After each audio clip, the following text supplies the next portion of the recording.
What if the greatest tragedy in Middle-earth was not that people die, but that they forget why?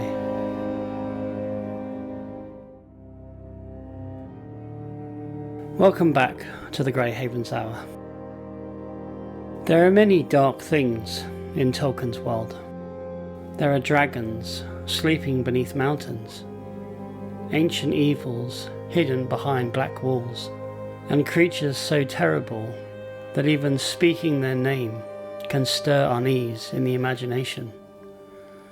Yet for all the monsters that walk through Middle-earth, Tolkien repeatedly returns to a fear that is older and deeper than any of them. The fear that cannot be defeated by sword, unwitted by wisdom, and cast into the fires of a mountain. It is the fear of death. The Lord of the Rings is usually remembered as a story about the struggle against evil. We remember the ring, the Dark Lord, the battles before Minas Tirith, and the long road to Mordor. Yet if we look more carefully, another pattern begins to emerge. Again and again, beneath the wars and the kingdoms and the great turning points of history, Tolkien draws our attention to something quieter, but no less powerful. The desperate human desire to hold on. To hold on to power, to hold on to youth, to hold on to life. And perhaps, most of all, to hold on to a world that is always slipping through our fingers. What makes Tolkien's treatment of death so remarkable is that he refuses to describe it as an ultimate enemy. In fact, in one of his letters, he explains that the hidden design behind much of his mythology is that death was originally intended as a gift, not a punishment, not a cosmic mistake, a gift given by the creator of men. If that is true, then we are left with a mystery.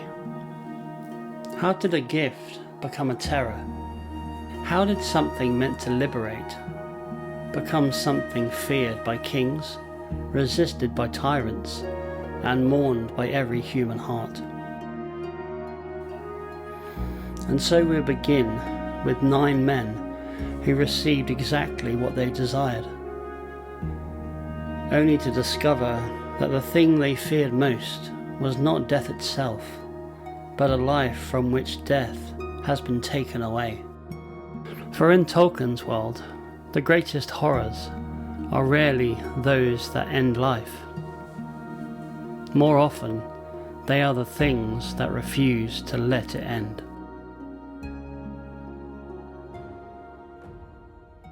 If Tolkien wished to show us what happens when the fear of death finally triumphs, he could scarcely have chosen a more haunting image than the Ringwraiths. When we first encounter them in The Lord of the Rings, they do not appear as conquerors or kings.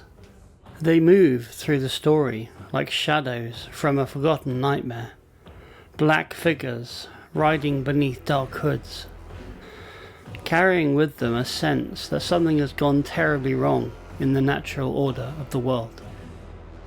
Even before we know who they are, we feel it. These are not merely evil men, nor are they truly dead. They belong to a more troubling category altogether. Long before they became servants of Sauron, the Nazgul were mortal men. They were rulers, warriors, and lords of great renown. They possessed wealth, influence, and power.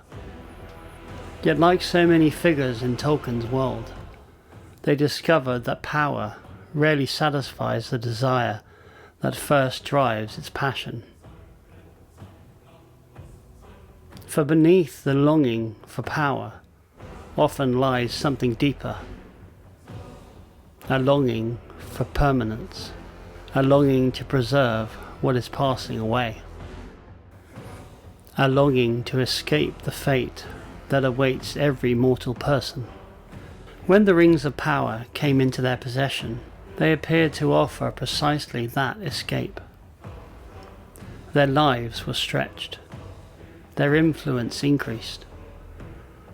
Their ordinary boundaries of mortality seemed to retreat before them. What had once appeared inevitable now seemed negotiable. But Tolkien understood something that modern readers often forget. There are fates worse than death. The Ringwraiths do not conquer mortality. They merely postpone it. And in postponing it, they begin to lose themselves. Tolkien describes them as figures who could walk unseen beneath the sun, inhabiting the shadow world that exists alongside the visible one. Yet what sounds at first like a gift gradually reveals itself as a curse. The longer they remain, the less substance they become. Their kingdoms disappear, their names are forgotten, their identities erode, until almost nothing remains except obedience to the will that enslaved them.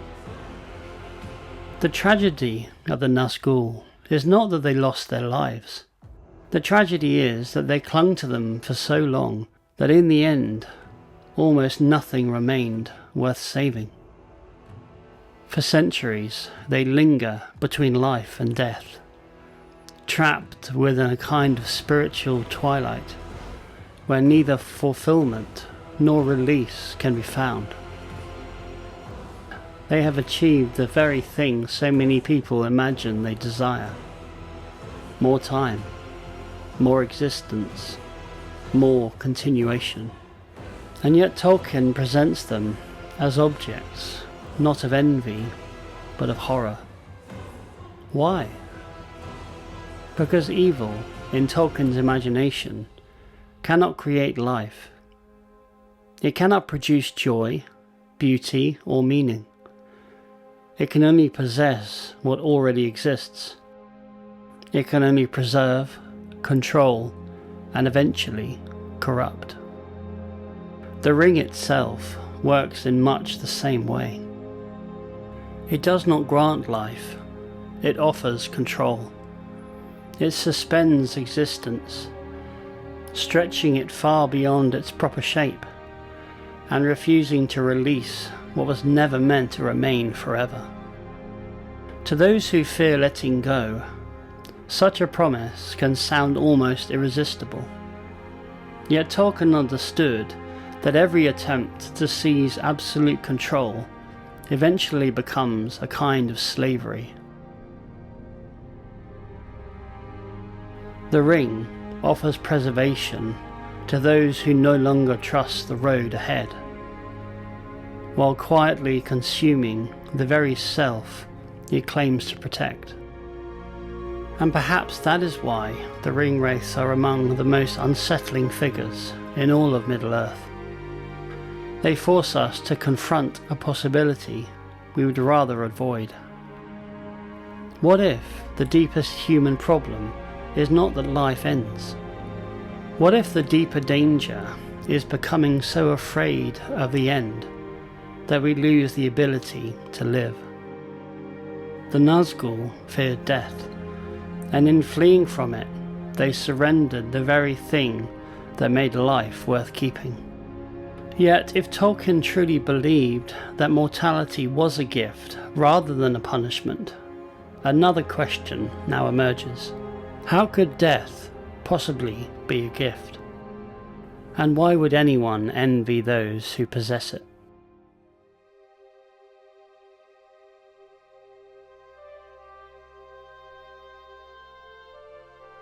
At this point, Tolkien's answer begins to sound almost impossible. If the Nazgul represents the tragedy of refusing death, then perhaps death itself is not the enemy. But if that is true, another question immediately presents itself. Why would anyone look upon the passing of years, the loss of those they love, and the certainty of their own ending, and describe such a thing as a gift? To understand Tolkien's answer, we must leave the shadows of Mordor behind and travel much further back, to the beginning of his mythology, where the world itself is still young and the destinies of elves and men are first revealed. Most readers assume that the elves received the greater blessing. At first glance, it certainly appears that way. They are fairer than men, wiser than men, and gifted with lives that stretched across ages. They witness the rise and fall of kingdoms. They remember events that are long since passed into legend. To human eyes, theirs seems a fate worthy of envy. Yet Tolkien quietly invites us to look more carefully, for the elves possess something that many people desire, but very few stop to examine. They possess endless time. And endless time, Tolkien suggests, is not quite the same thing as freedom. This is one of the greatest reversals at the heart of Tolkien's mythology. In the previous chapter, we encountered men who refused to leave the world and became shadows. Here, we encounter a people who remain within the world by design, not through corruption, but through their very nature. Yet even among the elves, there lingers a profound sadness, for they must watch the long defeat unfold age after age, carrying memories that no mortal mind could bear. The lesson is not that immortality is evil. The lesson is that remaining and belonging are not the same thing. The elves are immortal, but they are also bound to the life of the world itself, bound to its history, its sorrows, its wounds, and its long decline. As centuries become millennia, and millennia become ages, they remain while everything around them changes. They watch forests disappear. They watch kingdoms crumble. They watch friends depart, and they carry every memory with them. The beauty of the elves is inseparable from their sadness. For while men leave the world, the elves must remain within it. This is why one of the most surprising passages in all of Tolkien's writing appears near the beginning of the Silmarillion. Speaking of men, Tolkien writes, "Death is their fate, a gift of Iluvatar, which as time wears, even the powers shall envy." Not merely accept, not merely understand, envy. The immortal will one day envy the mortal. Why? Because men possess something the elves do not. They are not bound forever to the circles of the world. In Tolkien's mythology, human beings are travellers rather than inhabitants. They are guests rather than prisoners. Their destiny lies beyond the world, beyond its history, and beyond even the knowledge of the elves themselves. This mystery appears most clearly in one of Tolkien's deepest and most beautiful writings, the Athrabeth, Finrod Andreth. There, the elven lord Finrod speaks with the wise woman Andreth about the fate of men, and together they wrestle with a question that neither fully understand. Why were men made mortal? What lies beyond death? And why does the human heart seem to remember a hope it cannot quite explain? The conversation never arrives at complete certainty. Instead, it circles around something that Tolkien himself believed lay at the heart of human existence: trust. Not optimism, not proof, trust. What Tolkien called Estelle, a trust that there is meaning beyond what can presently be seen, a trust that the road continues even when it disappears beyond the horizon, a trust that the Creator is good, even when his purposes remain hidden. This is where Tolkien's Catholic faith quietly enters the story. For Tolkien, the world was not our final home. It was a beautiful home, a beloved home, but not the permanent one. Human beings were not created simply to remain within the world forever. They were created for something beyond it, something that even the wisest elves could only glimpse from a distance. Tolkien hints at this mystery in one of the most extraordinary passages in the Silmarillion, where it is said that after the end of the world, the children of men shall take part in the second music of the Ainur. The elves do not know what this means. The Valar do not fully know what this means. Only that the destiny of men stretches beyond the ending of the world itself. Death, then, is not presented as annihilation, nor is it presented as a cosmic accident. It is a doorway, a mystery, a release. And yet, if that was the gift originally given to men, we are left with an even deeper question.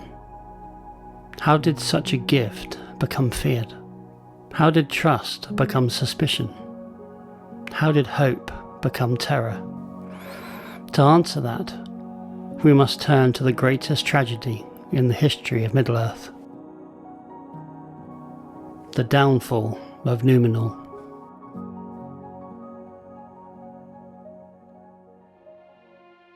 This is the moment Sauron was waiting for. One of the most remarkable things about the downfall of Númenor is that Sauron does not conquer the kingdom by force. He conquers it through interpretation.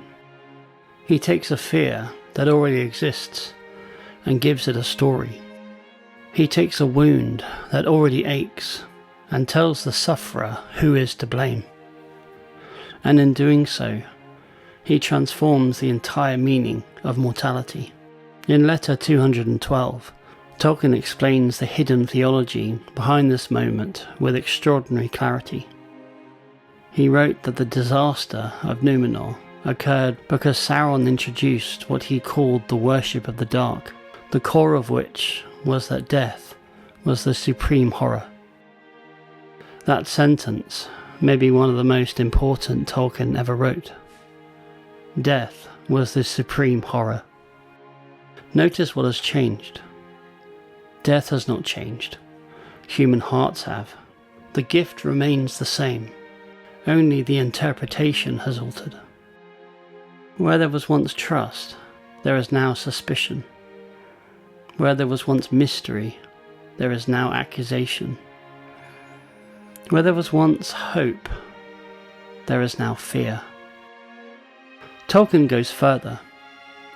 Reflecting on the fall of Númenor, he explains that Sauron persuaded men that death is not a gift at all, but a punishment, imposed upon them by a jealous creator who had withheld immortality out of spite. That single distortion changed everything. Once the creator is no longer trusted, every gift begins to look like a deprivation.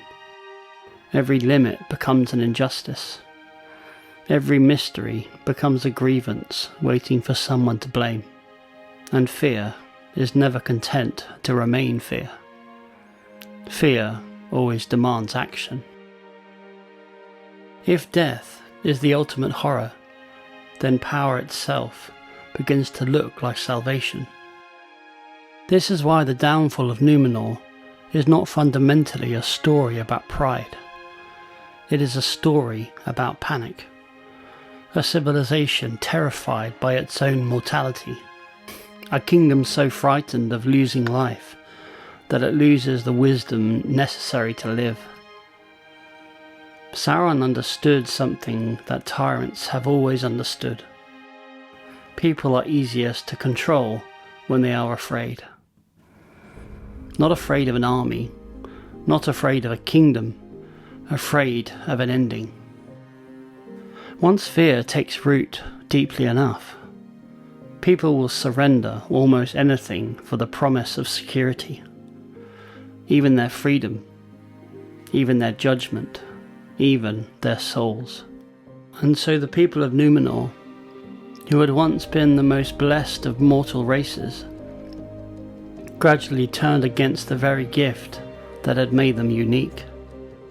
They began seeking immortality, not as a mystery to be received, but as a possession to be seized. And that desire eventually led them to the greatest catastrophe in the history of Middle-earth. For the kingdom did not fall when its enemies arrived. The kingdom fell when it ceased to trust. The drowning of Númenor came later. The real collapse happened first, in the human heart. Yet Tolkien does not leave us standing among the ruins. For beyond the wreckage of Númenor, there stands another king, descended from the same line, carrying the same mortality and facing the same mystery. Like Ar-Pharazôn, he must decide what death means. Like Ar-Pharazôn, he must choose whether fear or trust will guide his final steps. And unlike Ar-Pharazôn, he chooses to let go.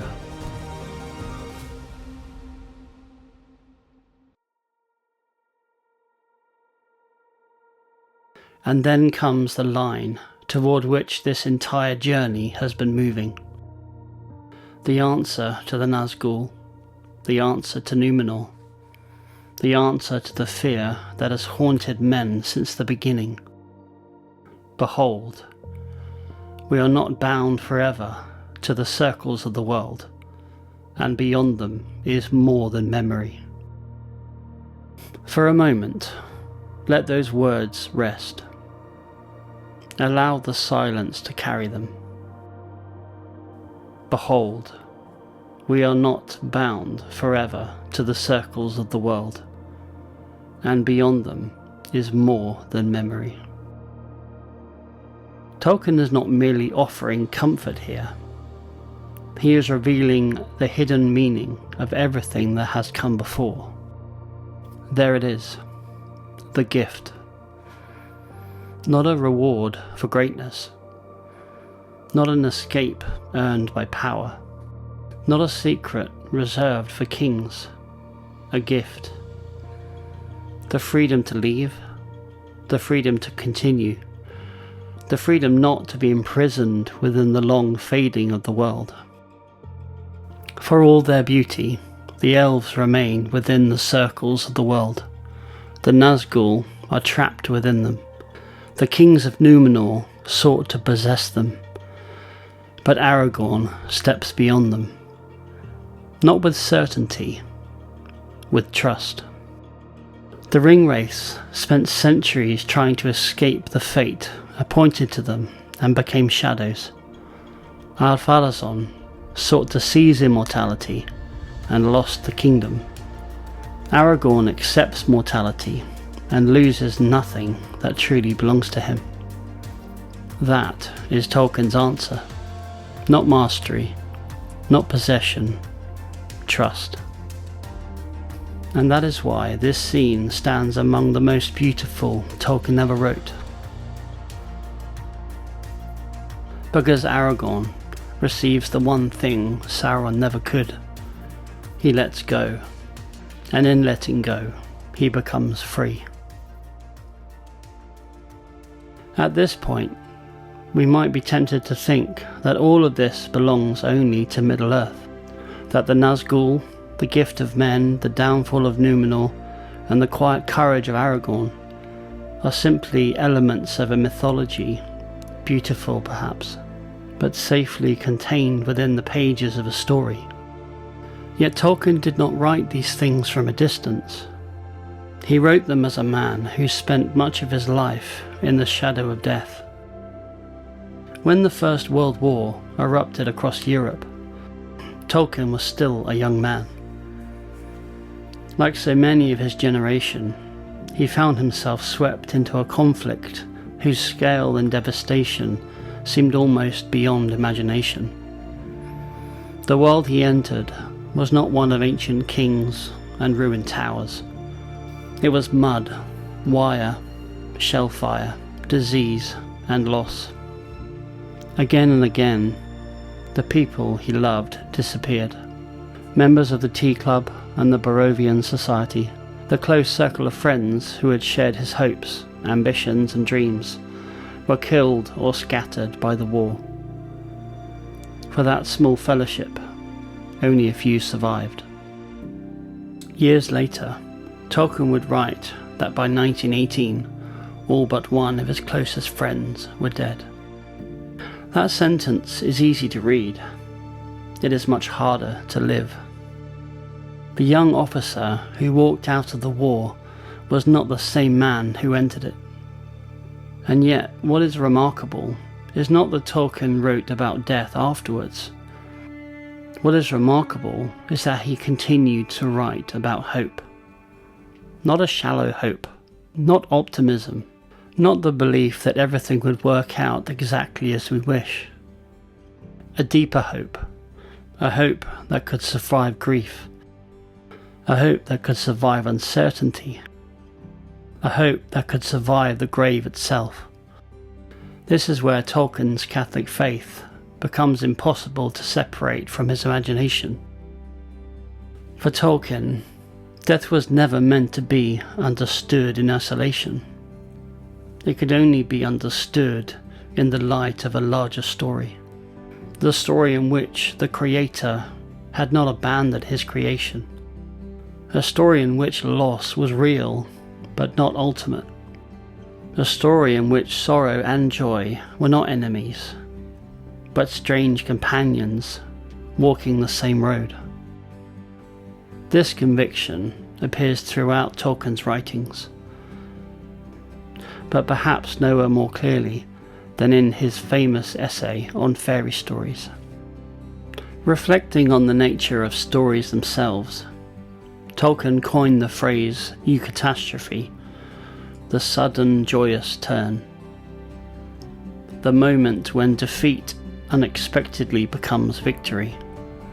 The moment when darkness is interrupted by light. The moment when despair discovers that it has spoken too soon. And then, Tolkien makes a remarkable claim. Looking beyond mythology, beyond fairy stories, and beyond even Middle-earth itself, he writes, "The resurrection was the greatest eucatastrophe possible in the greatest fairy story." For Tolkien, this was the foundation beneath everything else. The reason death could be faced. The reason sorrow could be endured. The reason hope could survive. Not because suffering was unreal. Not because grief was temporary, but because neither possessed the final word. And perhaps this helps us understand why Tolkien returns so often to characters standing at the edge of endings. Frodo sailing into the west, Sam returning home, Theoden riding towards certain death, Aragorn laying down at last to sleep. Again and again, Tolkien brings his characters to the same threshold and asks the same question. What do you trust when the road disappears from sight? The answer is never power. It's never certainty. it's never control. Those are Sauron's answers. Those are Númenor's answers. Those are the answers that transformed kings into tyrants and men into shadows. Tolkien's answer is something quieter, something humbler, something that sounds almost impossible in an age obsessed with mastery. Trust. Trust that the story is larger than our understanding. Trust that meaning exists even when it cannot be seen. Trust that beyond the circles of the world, there is more than memory. And perhaps that is why Tolkien's stories continue to speak so powerfully to modern readers. Because beneath the battles and adventures, beneath the language and legends, beneath all the beauty and sadness of Middle-earth, there remains a profound human question. How should we face our mortality? Tolkien's answer was never that death was easy. His answer was that death is not meaningless. And that may be the most hopeful thing he ever wrote. If these reflections stayed with you, and if these journeys through Tolkien's world are helping you see your own a little more clearly, I'd love you to join us for the rest of the great questions of Middle-earth. If you enjoyed this episode, please consider liking the video, subscribing to the channel, and sharing it with someone who might enjoy travelling these roads with us. Next time, we'll explore another question that lies at the heart of Tolkien's legendarium. Why do good people suffer? Until next time, may you find courage on the road before you, hope for the road beyond you, and trust beyond the circles of the world.